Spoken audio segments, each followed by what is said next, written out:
So I have a question. Yes.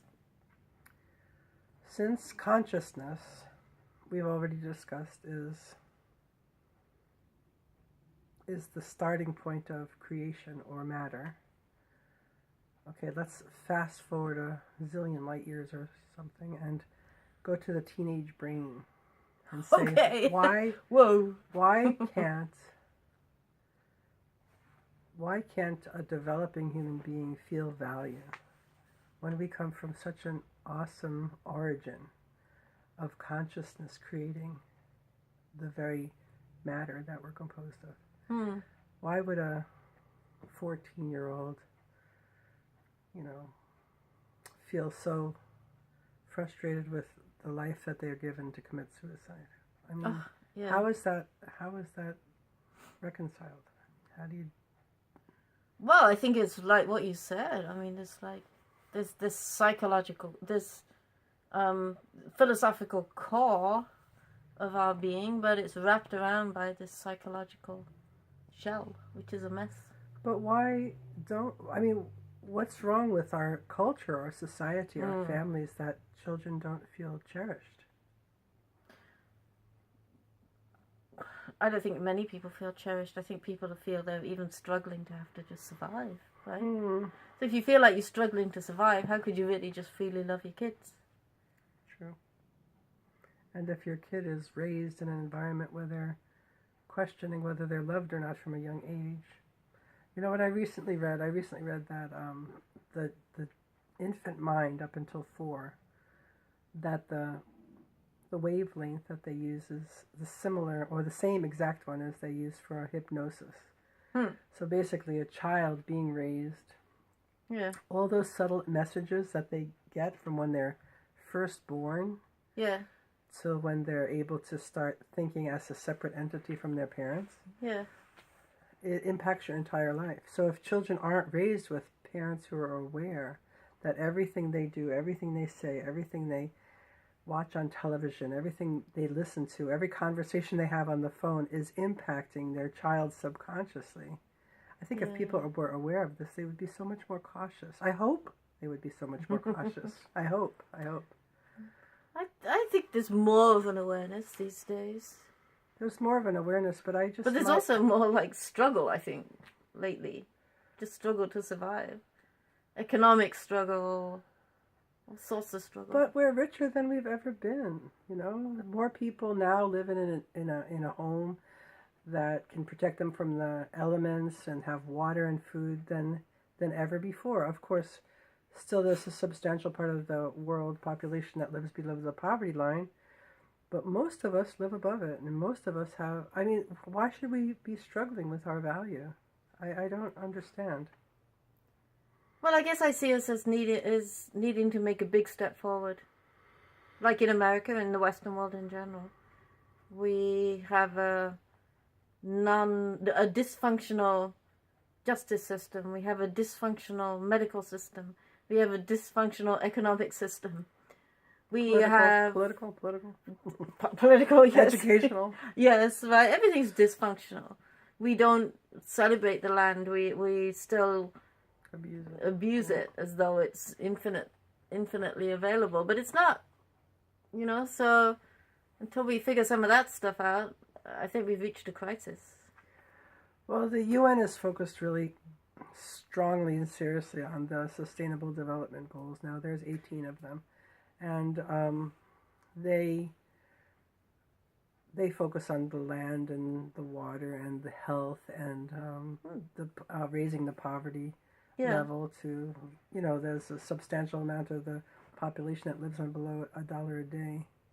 And there's still people that are walking to get their water for 3 miles round, one way.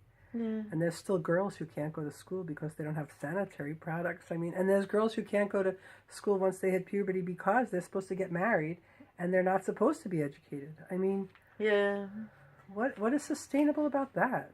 Yeah, I heard there's something like 4 million girls under 15 get married every year. Absolutely. I would say it's more than that, definitely. Yeah, but that's what I was listening to on the radio yesterday. Yeah. That sort of figure.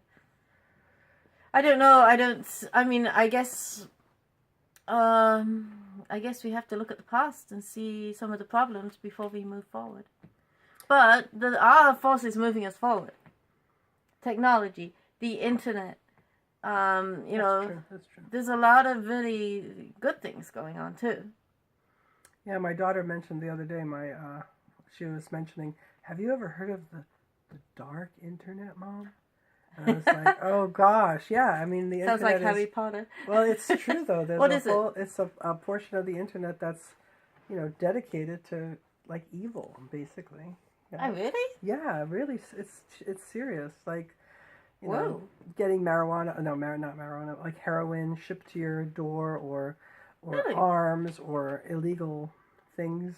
Well, if your daughter knows about it, how come law enforcement doesn't shut it down? No, they know about it, but it's international. It's not just, and you know how they change their IP addresses so that you can't tell what computer it's from. So yeah, wow. I mean, it's just you just hope the good guys win at the end, don't you? I just feel like hope the good guys win. I think the hopeful thing though is that we all really ultimately want the same thing. So I don't think anybody does something that they consider to be bad. I think everybody does what seems like either the only way possible or actually good from their particular worldview. Well, for survival purposes. Yeah, for survival. Yeah.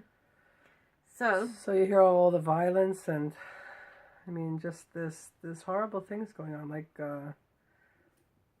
people murder their spouse because they think they're better off dead, or the guy who jumped from the bridge with his 2 kids in his arms to get back at his wife, or the mother who killed the 3 kids in the bathtub because she felt like they were better off in heaven than they were on earth. I mean, yeah, that's all. What do you do? I don't. Yeah, it's a mess. It's a mess. But it's I think we see, women are actually getting more powerful now. Women are starting to take their place in government and leadership. That's a good thing. And I think, in general, that means that we're going to be moving into an era of healing all that stuff. Yeah, because mom's lap is the best place when you don't feel good, right?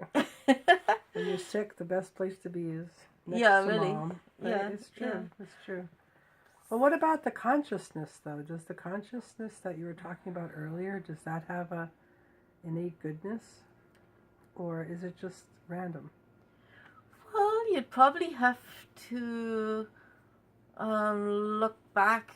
I mean, the historical explanation of evil and how it came about. It's like something to do with fallen angels and stuff like that. You'd probably have to sort of update that into modern terms and see what that means. But how could that... That's a very interesting question. What would that mean in terms of consciousness and modern thinking? Right. Yeah, that is a very interesting question. Because if, like you said, the matter can come about through energy interacting with a particle, an invisible particle, for a split second, then, everybody has seen Superman, and how there's the bad guys trying, Darth Vader, everybody's got these balance of bad guys in their societies. Was that the ultimate plan from the beginning?